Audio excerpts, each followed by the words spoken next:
Here are the top stories for today, April 9, 2020. The Philippine economy is well prepared to handle the effects of COVID-19, according to the Department of Finance. President Duterte opens up the idea of selling government assets for additional funds in response to COVID-19 pandemic. The National Task Force Against COVID-19 works on boosting the testing capacity of hospitals and other medical facilities. And the Philippine government expresses concern over the reported sinking of a Vietnamese boat in the South China Sea.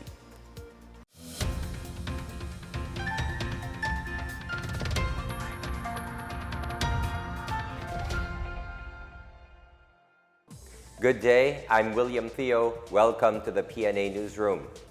Finance Secretary Carlos Dominguez III said the country is well prepared when the COVID-19 crisis hit the Philippine economy. In a meeting with President Rodrigo Duterte on Thursday, Dominguez praised Duterte's economic policies for being able to withstand COVID-19's negative impact. Since the start of Duterte's term in 2016, he said the country's gross domestic product, or GDP, grew on an average of 6.4%, while tax collection increased, debts lowered, and inflation eased. However, Dominguez said the negative impact of the virus could result into a GDP growth of 0 or -1% this year. He said temporary unemployment could affect about 1.2 million workers, but this figure is comparable to the lowest unemployment rate the Philippines has experienced. The budget deficit is expected to increase from 3.2% to 5.3% as the government will be spending more than we will be collecting.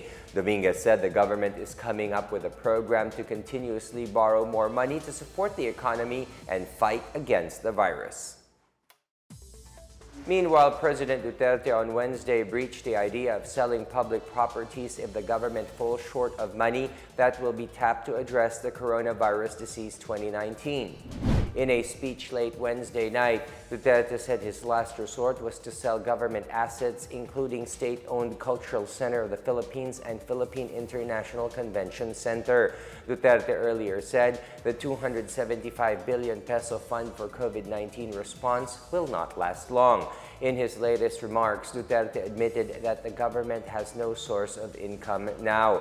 Duterte said the money he could earn just in case he sells the government's properties would be distributed to people who are in need. Ako magbigay ako sa inyo ng hope. For the time na nandito ako ang control. Ibigay ko lahat. Pagbili ko lahat, pati propiedad ng kung saan, ipagbili ko. Ngayon, ibibigay ko sa inyo yan. And do not worry about the money. President Duterte on Wednesday advised landlords not to force their tenants to pay for residential rent amid the COVID-19 in the country. Duterte said he has been receiving reports about tenants being pressured to pay residential rent during the implementation of enhanced community quarantine in Luzon. The ECQ, which was supposed to lapse on April 12, has been extended until April 30 in an effort to effectively curb the spread of COVID-19 in the country. Duterte said this is not the right time to compel tenants to pay their residential rent, and he might be forced to go against the law should lessors insist on getting the payment for residential rents. Duterte also told landlords that they would not get the support of the police in case they would force residential tenants to leave the place for failure to pay the rent.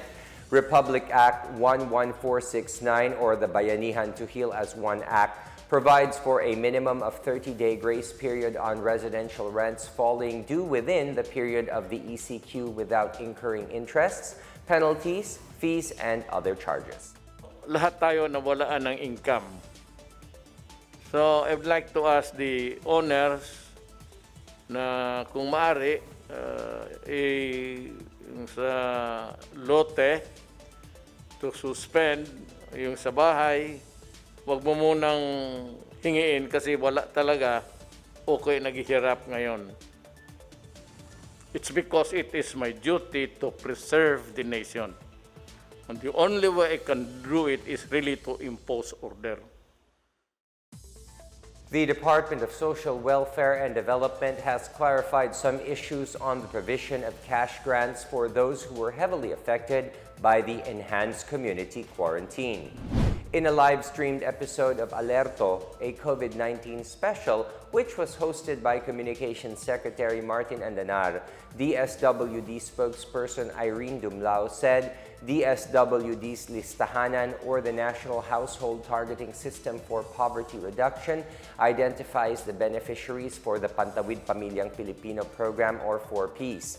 The Listahanan database of poor households is being updated every 4 years. The recent re-evaluation started in 2019.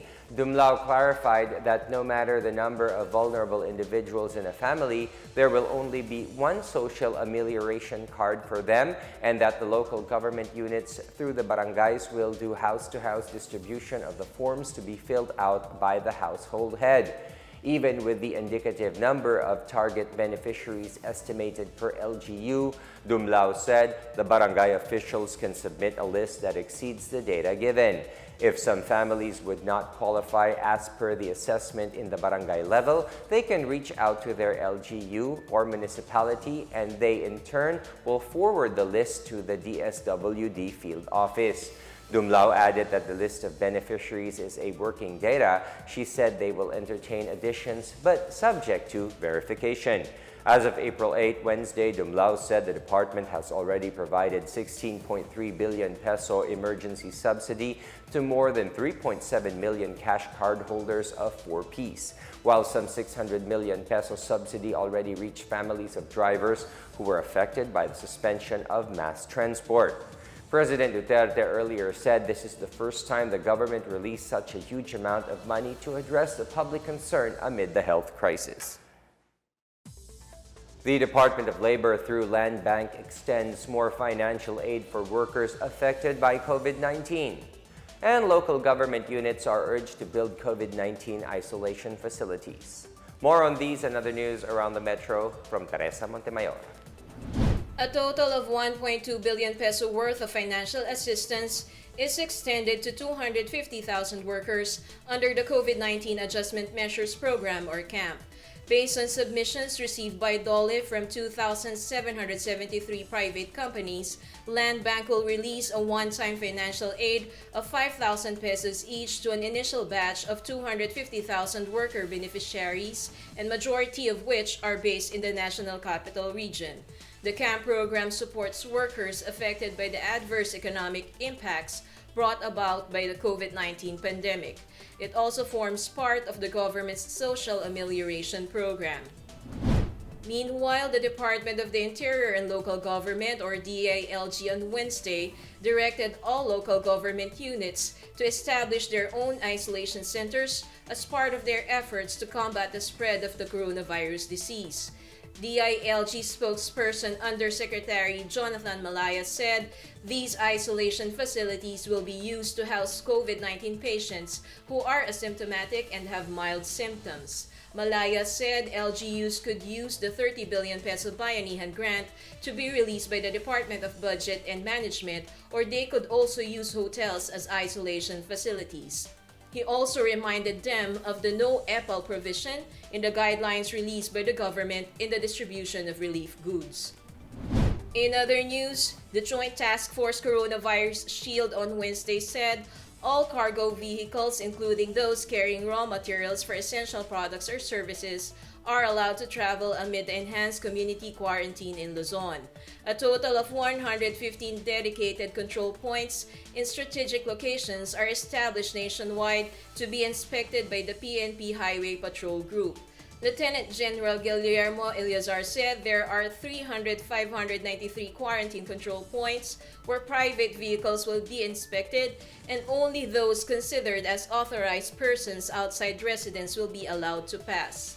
For the PNA Newsroom, I'm Teresa Montemayor.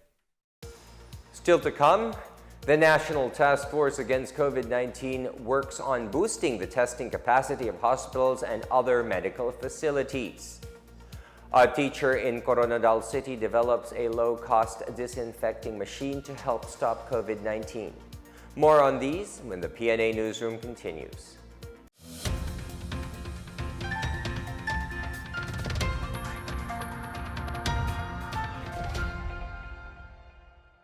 sa matinding laban natin sa Coronavirus Disease 2019. Sugpuin din natin ang pagkalat ng fake news. Huwag magbahagi ng impormasyon na hindi tiyak ang pinagmulan. I-check mabuti ang source ng balita. Kumuha lamang ng impormasyon mula sa mga official channel ng Department of Health.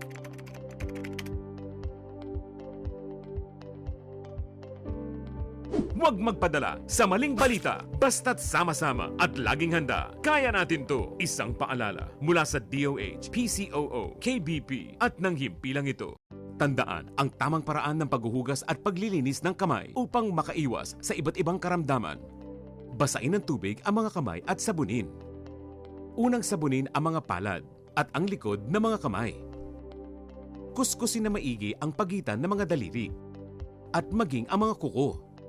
Isunod ang pagitan ng mga hinlalaki at kuskusin ng paikot ang mga dulo ng mga daliri sa magkabilang palad. Banlawang mabuti ang mga kamay sa malinis na tubig at patuyuin ang mga kamay gamit ang single-use towel o air dryer.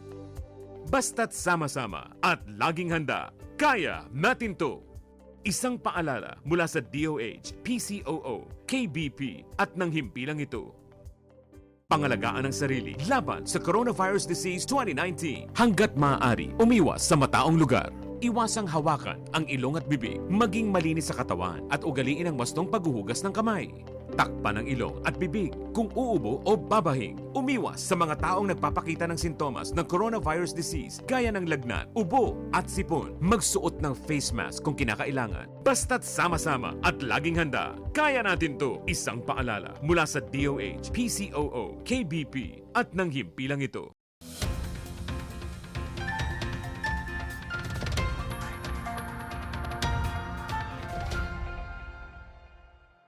You're still watching the PNA Newsroom. President Duterte has urged individuals who have recovered from the 2019 coronavirus disease to donate blood following studies that show that antibodies may help improve the condition of severely infected patients. Duterte made this call praising the UPPGH for considering the use of antibodies found in the blood of COVID-19 survivors to treat patients who were severely ill.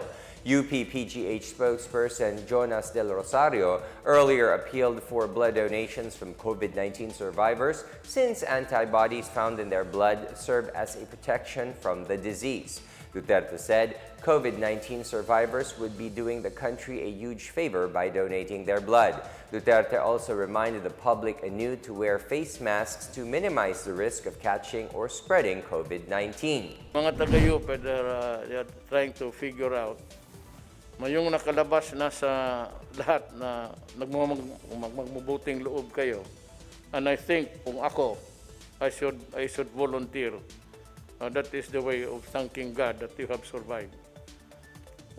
Pakuha kayo kasi yun ang dugo ninyo, yung plasma ninyo, yun ang i-inject doon sa mga tinamaan.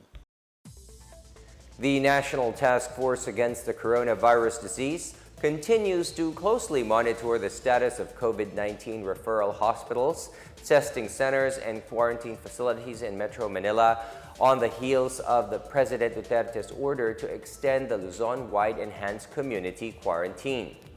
Presidential Peace Advisor Carlito Galvez Jr. visited on Tuesday the RITM in Alabang and the Philippine Arena in Bukawe, Bulacan, facilities which will be instrumental in the government's battle against the COVID-19 disease. At the RITM, Galvez met with the agency's officials and personnel to assess their needs and assured that the government is behind them. Among the key concerns raised by the RITM personnel are the proper storage of COVID-19 testing kits, as well as lack of adequate manpower and limited logistical capability. Galvez said the National Task Force Against COVID-19 will find a solution to the storage problem by tapping the private sector and conducting emergency hiring for additional manpower. RITM is looking to process about 10,000 COVID-19 tests a day for the next 3 months as it prepares to distribute 900,000 test kits to accredited testing facilities nationwide. Meanwhile, Galvez, along with Defense Secretary and NTF Chair Delfin Lorenzana, Presidential Advisor on Flagship Projects and BCDA President and CEO Vince Dizon, and DOH Director for Health Emergency Management Bureau Dr. Gloria Balbo POA led the inspection of the sprawling quarantine facility at the Philippine Arena. The team inspected 3 tents, some of which are already equipped with beds, mattresses, and refrigerators. The tents can collectively house around 300 COVID-19 positive patients who are asymptomatic or have mild or moderate symptoms. Dizon said it can later be expanded to cater to up to 2,000 patients. Galvez said the Philippine Arena will be capable of serving patients coming from Quezon City, Caloocan, Malabon, Navotas, Valenzuela, and Bulacan. A communist guerrilla died following a 15-minute clash with government troops in the Davao del Oro town of Pantucan on Tuesday. The Army's 71st Infantry Battalion said the clash erupted after the troops responded to civilian reports on the presence of the New People's Army in Sitio Matinglob, Barangay Tagdangwa, Pantucan. The rebels, who were allegedly asking for food, attacked the military and the police personnel as they arrived in the area. After being overpowered, they left a dead comrade as they scattered in different directions. The troops recovered several high-powered firearms, ammunition, submersive documents, medical supplies, and other pieces of evidence. The attack came despite the reciprocal ceasefire declared by the Communist Party of the Philippines' New People's Army National Democratic Front on March 29. President Duterte previously called for a ceasefire with the NPA so that the government forces can assist health workers and local government units contain COVID-19. Zamboanga City expects to extend relief assistance to 55 more barangays within the week amid the continuing spread of COVID-19. Here is our report. The Zamboanga City government's food and relief assistance continues to roll out simultaneously with 43 barangays covered amid the coronavirus disease 2019 crisis. The City Social Welfare and Development Office on Wednesday said that they have so far distributed over 51,000 food packs as of Monday. Meantime, the augmentation of the relief assistance in the remaining 55 of the city's 98 barangays is expected within the week. The city is targeting to distribute food packs to 150,000 poor families. In Ilocos Norte, several large-scale producers of fruits and vegetables are giving out their harvest to local residents in need of food amid the extended enhanced community quarantine. Among those distributed or sold at low prices are watermelons, tomatoes, eggplant, papaya, and various flowering plants. The provincial government said it is presently 500% self-sufficient in terms of agricultural crops intended to be traded outside the province. In Pangasinan, a 75-year-old female from Barangay Bani, Bayambang Town and a 70-year-old Filipino-American male from Barangay Zone 4 in Rosales Town were the latest addition to the recovered COVID-19 patients in the province. As of April 8, Pangasinan has a total of 31 cases. Aside from the 4 who recovered, 9 have died, while 18 are still admitted to the hospital. The province has a total of 97 patients under investigation. 9 of them have died, 41 are still in the hospitals, and 47 have recovered from the disease.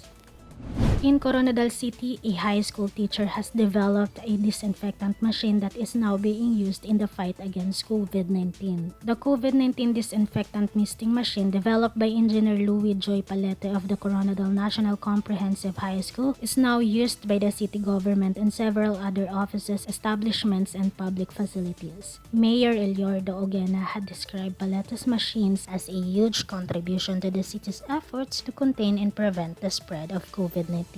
For the PNA Newsroom, I'm Lid Kabagani.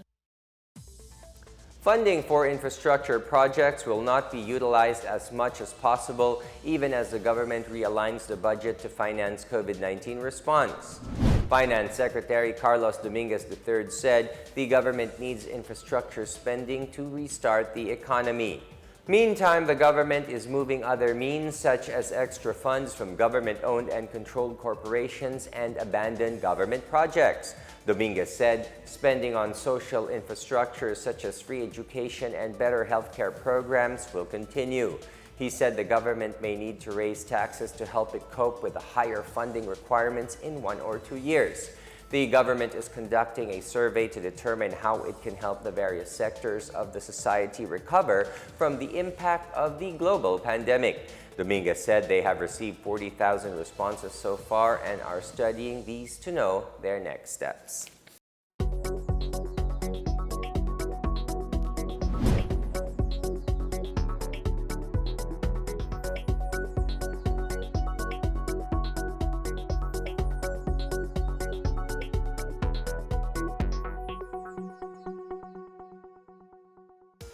Up next, the Philippine government expresses concern over the reported sinking of a Vietnamese boat in the South China Sea.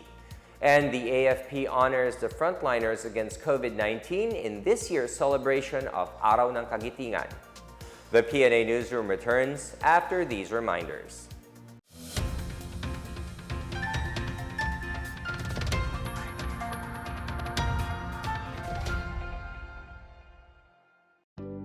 Alamin kung paano ang tamang pagsusuot ng surgical mask. Una, hawakan ang mask sa strap at siguruhing natatakpan nito ang inyong bibig at ilong.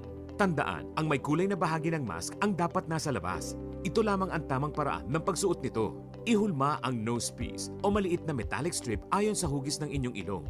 Iwasan ang paghawak sa inyong ilong at bibig. Kung marumi na ang mask, hubarin ito gamit ang strap at itapon ito sa isang basurahan. Siguruhin ang maayos na paghuhugas ng kamay gamit ang sabon at tubig. Ang surgical mask ay dapat gamitin ng mga pasyenteng may sakit sa baga o mga taong mayroong ubo, sipon at lagnat, mga nag-aalaga sa mga may sakit, at mga healthcare at frontline workers. Maaari ring magsuot nito kung kayo ay pupunta sa matataong lugar. Basta't sama-sama at laging handa, kaya natin to! Isang paalala mula sa DOH, PCOO, KBP at ng himpilang ito. Alamin ang tamang paraan ng pag-ubo upang mapigilan ang paglaganap ng Coronavirus Disease 2019. Ugaliing magdala ng panyo o tissue. Kung uubo o babahing, takpan ang buong ilong at bibig gamit ang panyo o tissue. Kung walang dalang panyo o tissue, maaaring gamitin ang braso na pantakip. Kung nakararamdam na kailangan umubo o bumahing, agad na dumistansya sa mga tao sa paligid. Huwag dumura kung saan-saan, gumamit ng tissue at itapon sa basurahan. Ugaliin ang paghuhugas ng kamay at paggamit ng alcohol o hand sanitizer upang mamatay ang mikrobyo. Basta't sama-sama at laging handa, kaya natin to! Isang paalala mula sa DOH, PCOO, KBP at ng himpilang ito. Alamin ang mga dapat gawin sa lugar ng trabaho laban sa Coronavirus Disease 2019. Ang mga kumpanya ay dapat magbigay ng face mask sa kanilang mga empleyado. Bukod dito, magbigay kaalaman din patungkol sa COVID-19. Siguraduhing malinis ang kapaligiran. Maglagay ng sabon at hand sanitizer sa mga palikuran. Siguraduhing ligtas at nalutong maigi ang mga pagkain sa kantina. Obserbahan ang kalusugan ng mga empleyado at katrabaho. Kung sakali man na mayroon silang sintomas ng coronavirus disease, gaya ng lagnat, ubot sipon at hirap sa paghinga, ay agad ipasuri sa doktor. Basta't sama-sama at laging handa, kaya natin to! Isang paalala mula sa DOH, PCOO, KBP at ng himpilang ito.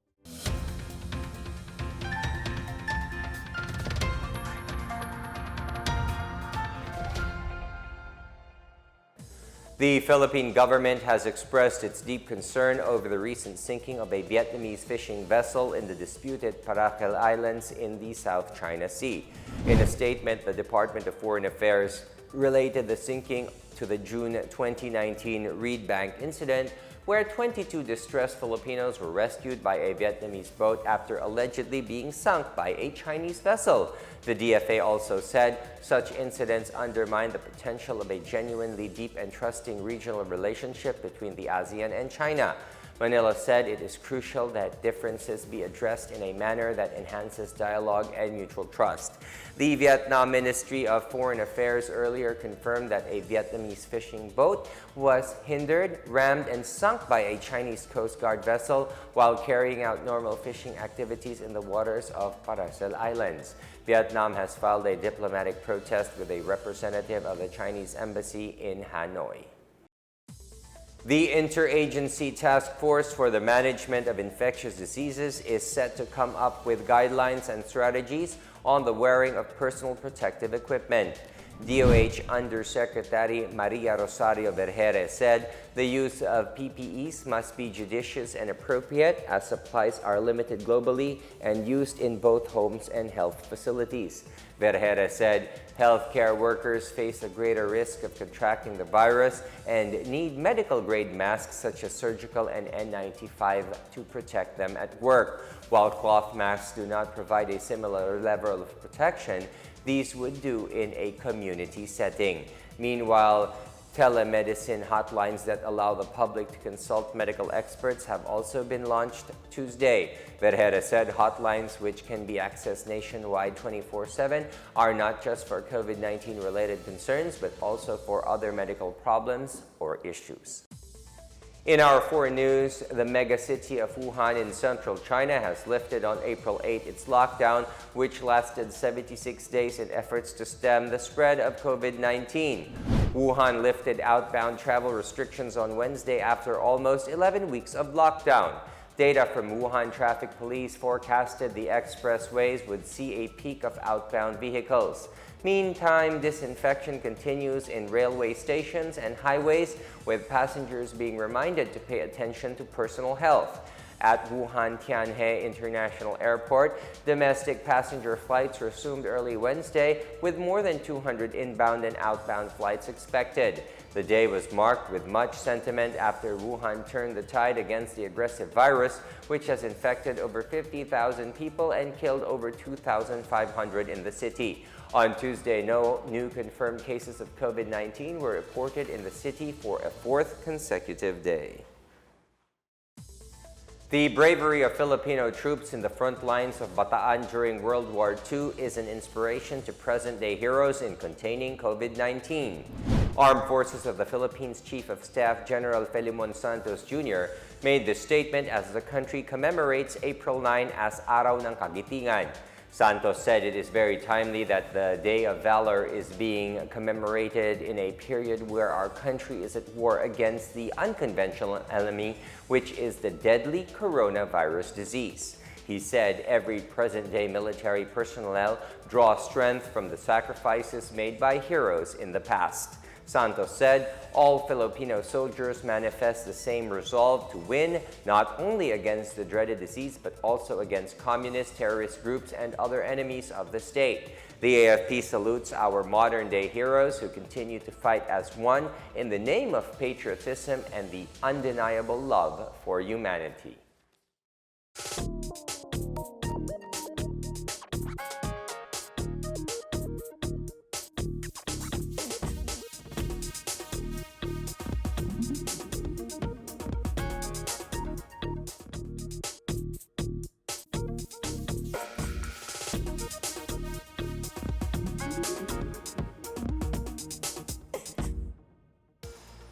Let's take another look at today's biggest stories.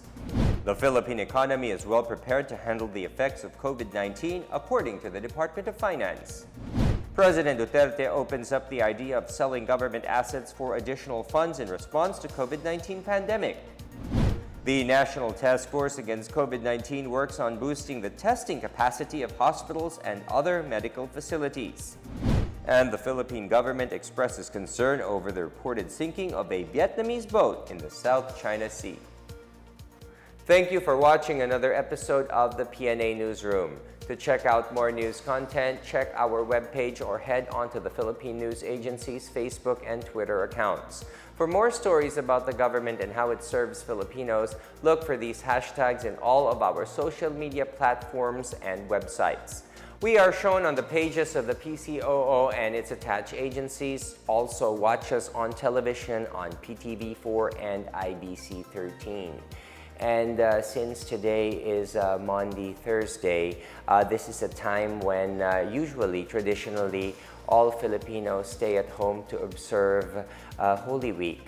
At this particular year, since the situations are a little bit different, we ask for more prayers. Also, please observe the protocols of the enhanced community quarantine, so together as a nation, we will be able to combat this crisis.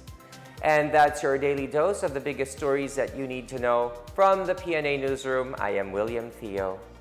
a good week to everyone.